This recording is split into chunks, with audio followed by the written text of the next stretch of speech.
നീ എന്റെ പഴം ചവിട്ടി പിതുക്കരുത്. എടി ചാന്തേ, ഇങ്ങോട്ട് വാടി.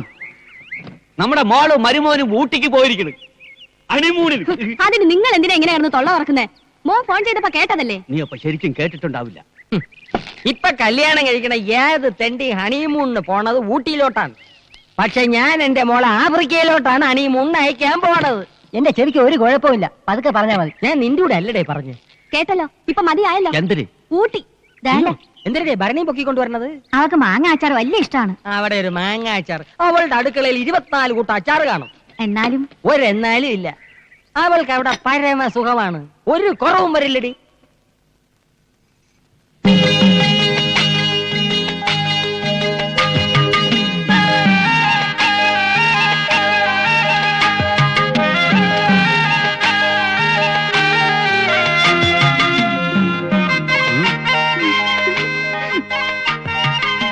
എന്റെ അച്ഛൻ മാട്ടുപ്പെട്ടി മഹാദേവനോടുള്ള വാശി ഇന്നു മുതൽ ഞാൻ ആരംഭിക്കുകയാണ്.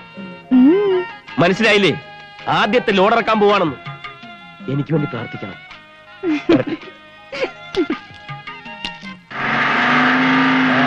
വരുന്നുണ്ട്. വണ്ടി പോട്ടെ. ലോഡെങ്ങോട്ടാ? മാട്ടുപ്പെട്ടി മഹാദേവന്റെ വീട്ടിലോട്ട്. മാട്ടുപ്പെട്ടി മഹാദേവൻ. എന്താ ഇടപാടിത്?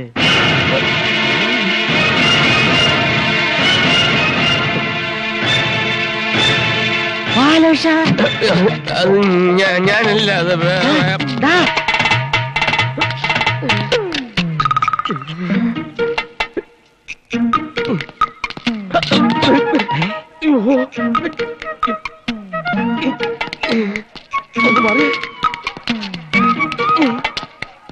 എല്ലാം ഒരേ നിറവും തലയിൽ കിട്ടും. ആള് മാറിപ്പോയി. ആരുടെ?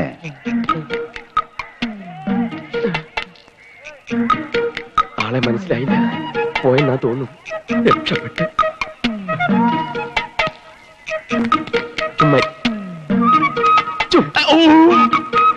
നീ?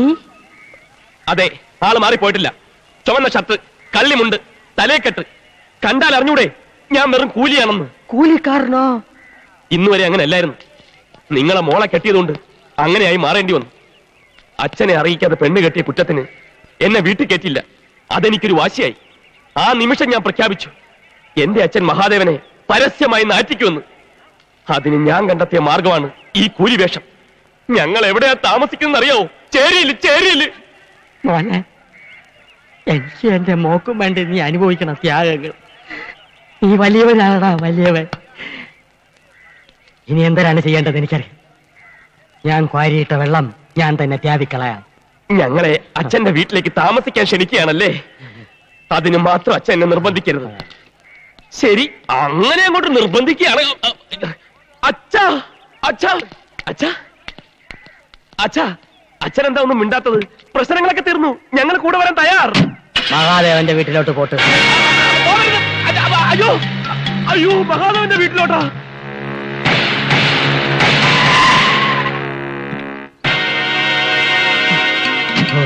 എന്റെ വീട് പണക്കാരൻ തന്നെ.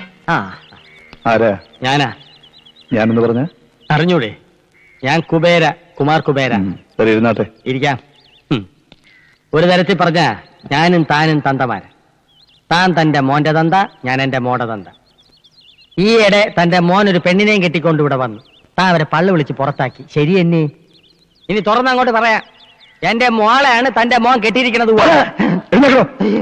കയറ്റി ഇരുത്തിട്ട് ഇറങ്ങിപ്പോവാൻ പറയില്ല. നമുക്കെല്ലാം പറഞ്ഞു ഒതുക്കാം. ഞാൻ തയ്യാറല്ല. ഇല്ലെങ്കിൽ തന്റെ മോൻ മുഴുനീള കൂലിയായി പോകും. ഓട്ടടോ. എന്നാലും മാട്ടുപ്പെട്ടി മഹാദേവന് ഈ നാട്ടിലൊരു വിലയുണ്ട്. വിലയിടിയാൻ തന്റെ മോൻ കെട്ടിയിരിക്കുന്നത് ഒരു പിച്ചക്കാരന്റെ മോളയല്ല, എന്റെ മോളയാണ്. കുബേര അണ്ടി കമ്പനി, കുബേര കേറ്റിയർ കമ്പനി, കുബേര ജൗളിക്കട, കുബേര ബ്ലേഡ് കമ്പനി, ഇതിന്റെയൊക്കെ മുതലാളിയാണ് ഞാൻ. സ്വർണത്തിന് ഇത്തിപ്പൂരം വില കുറഞ്ഞെങ്കിലും ഞാൻ 250 പവൻ കൊടുത്തു. ഇനിയും വേണോ തരാം. സ്ത്രീയനം വേണോ അതും തരാം. പക്ഷെ ഞാൻ പോലീസിന്റെ പറയൂല.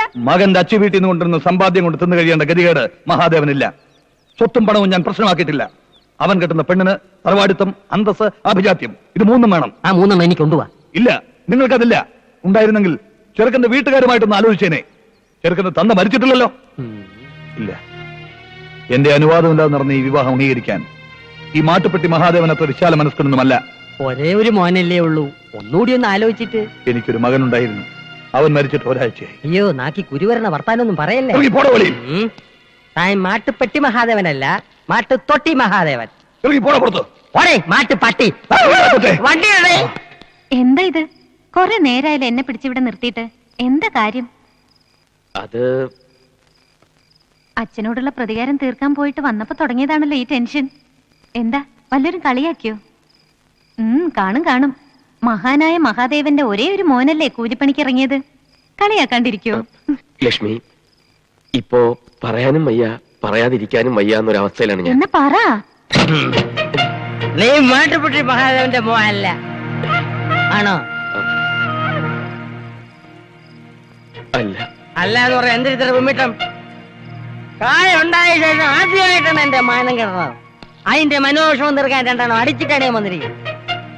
ഇങ്ങനെ ഒരു മാനെ പറ്റി എന്തെങ്കിലും സ്നേഹമോ ദൈവം ഉണ്ടായിരുന്നെ അയാൾ എന്റെ കൂടി വർത്തമാനം പറയാമായിരുന്നോ? അപ്പൊ ഒന്നും അറിഞ്ഞില്ലല്ലേ? വെറും വൃത്തികെട്ട മനുഷ്യൻ. നിന്റെ തന്റെയായതുകൊണ്ട് പറയല്ല. വെറും തറ തൊട്ടി ഒരു കൾച്ചറും ഇല്ലാതെ തെണ്ടി. അയക്ക് പഠിപ്പില്ലടേ. അച്ഛാ നീയൊന്നും പറയണ്ട. എന്തിനാണ് എടുക്കുള്ള വെച്ച് എടുത്തോണ്ട് വാ, നമുക്ക് വീട്ടിൽ പോവാം. അത് തന്നെ ഞാനും പറഞ്ഞത്. നീ എളുപ്പം പോയി പെട്ടി ശരിയാക്ക്. എന്റെ ഷർട്ടെല്ലാം എടുത്ത് വെക്കണേ. നിന്റെ ഷർട്ട് എന്തിനാണ് എടുക്കണത്? ഞാൻ എവിടെ മാത്രമേ കൊണ്ടുപോകുള്ളൂ. അച്ഛാ. കൊച്ച നീ പ്രതികാരം ചെയ്യേ, ജേരി താമസിക്കുക, ചുമട് എടുക്കുക, എന്തൊരു പുല്ലുള്ളിലും ചെയ്. പക്ഷെ എന്റെ മോളെ ഈ ഓലക്കുരയിലിട്ട് നരയിപ്പിക്കാൻ ഞാൻ വിട്ടുതരൂല. നീ നിന്റെ തന്തയാനെ തൊപ്പിച്ചിട്ട് അയാളുമായിട്ട് എന്റെ വീട്ടിൽ വാ. അപ്പൊ ഞാൻ മോളെ തരാം. ഞാൻ വരില്ല. അതുവരെ ഞാൻ ഇവിടെ കഴിഞ്ഞോളാം. നീ വരും. ഞാൻ വരില്ല.